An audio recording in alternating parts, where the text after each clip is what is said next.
దేవుడితో మాట్లాడడం జరిగింది. యేసయ్యా, నువ్వు గొప్ప దేవుడు కదా నాయన, నీవు నిజమైన దేవుడు కాదు నాయన, నువ్వు స్వస్థపరిచే దేవుడు కాదు నాయన. రక్తస్రావ స్త్రీని బాగు చేసావు, చనిపోయిన లాజరును బ్రతికించావు, కుష్ఠరోగులు బాగు చేసావు, గుడ్డివారికి కాళ్ళు ఇచ్చావు, గుడ్డివారికి కళ్ళు ఇచ్చావు. చిన్నప్పటి నుంచి నేను వింటూనే ఉన్నాను. కాబట్టి నన్ను బాగు చేయండి ప్రభా, నన్ను స్వస్థపరచండి ప్రభా అని కన్నీటి ప్రార్థన చేయడం ప్రారంభించాను.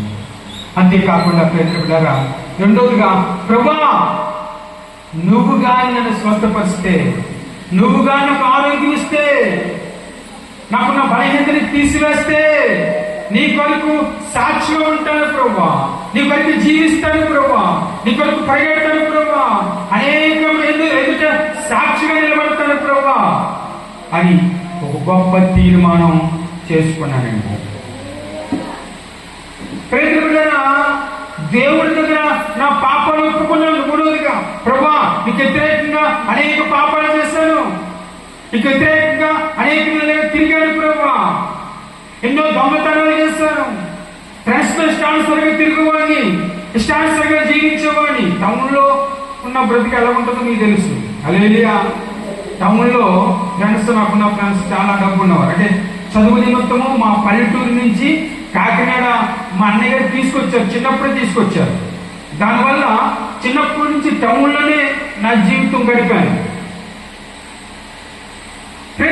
నేను చేసిన పాపాలన్నీ దేవుడి దగ్గర ఒప్పుకోవడం ప్రారంభించాను, కన్నీరు కాచడం ప్రారంభించాను, ప్రభువును స్వస్థపరిచిన ప్రార్థించడం ప్రారంభించాను.